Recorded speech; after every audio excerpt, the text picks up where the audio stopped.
I think the role of the illustrations in the Fabrica is to help Vesalius establish what he calls a description of the perfect human body. Now, I think that's important because he's not just looking at this or that human body, that's to say an individual body, he's really trying to create a universal, ideal human body.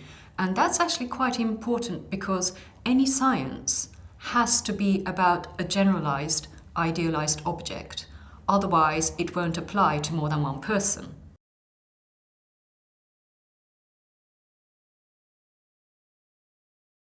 I think the important thing to remember about these illustrations is that they were woodcuts. Now, if you compare woodcuts of earlier anatomical illustrations, for example by Berengario Carpo, they are very, very coarse. Now, woodcuts are usually regarded as an inferior medium compared to etchings or engravings. If you look at what Felix Platter achieved using etchings 40 years after Vesalius's book, and you compare Vesalius's woodcuts side by side, you will actually find that Vesalius's woodcuts are much more clear and clean in detail, and it's just a much more effective medium of communication.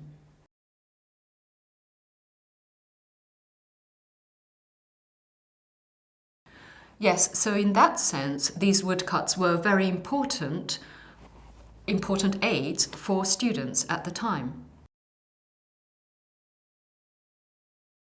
One of the really nice innovations that Vesalius made with these figures was how he embedded some of the figures into antique sculptures, for example, the Belvedere torso.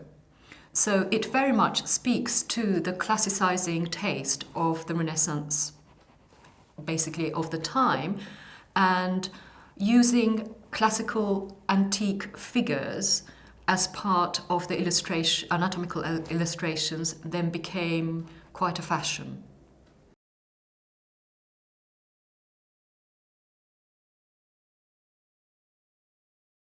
The artists involved in the Fabrica is one of the hardest questions that scholars have been grappling with.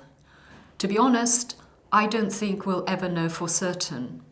Scholars have certainly said Jan Stefan von Kalka was involved, and I believe that must have been the case. Other scholars have also suggested Domenico Campagnola and Sebastiano Celio.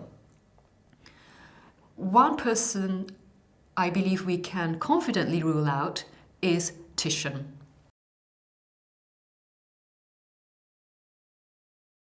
I don't think, personally, that whether Titian was involved or not is relevant.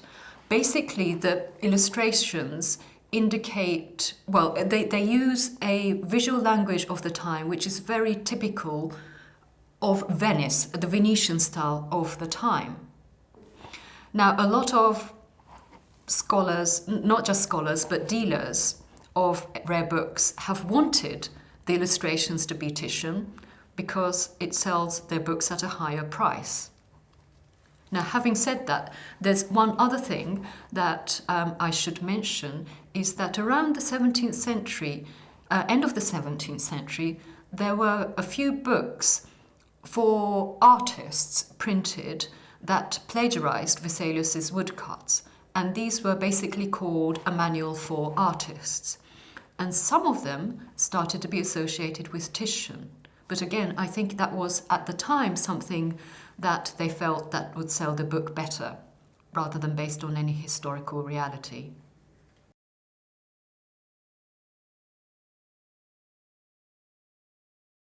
I think the 16th century citizen's eye saw a lot more in Fabrica's illustrations than simple anatomical details.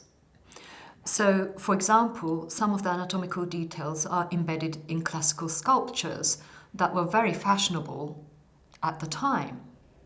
Moreover, if you look at one of the skeleton figures, which is resting on a sarcophagus, it is very difficult to escape the register, the artistic register, that this is actually about remembering death. It's a long-standing artistic trope called memento mori, and it's used in vanitas genre of artistic work. And so in many ways, the illustrations in the Fabrica show a lot more than just the anatomical details.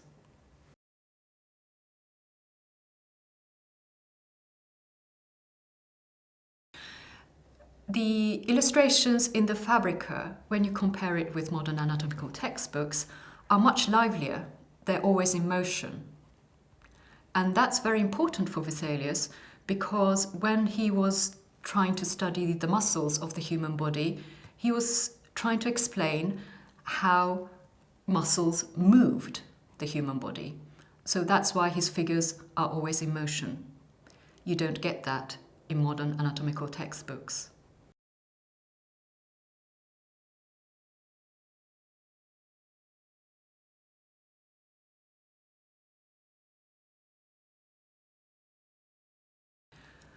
Vesalius is a very important figure, but we also have to think about who influenced him and possibly whom he influenced.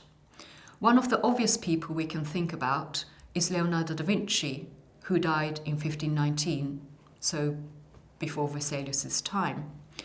Leonardo da Vinci is well known for having done extensive first-hand dissections on human and animal bodies. He also left a lot of descriptions, textual descriptions, about how the human body could and should function. And Leonardo was even hoping to publish all of this with a very intricate connection between text and image together as a printed book.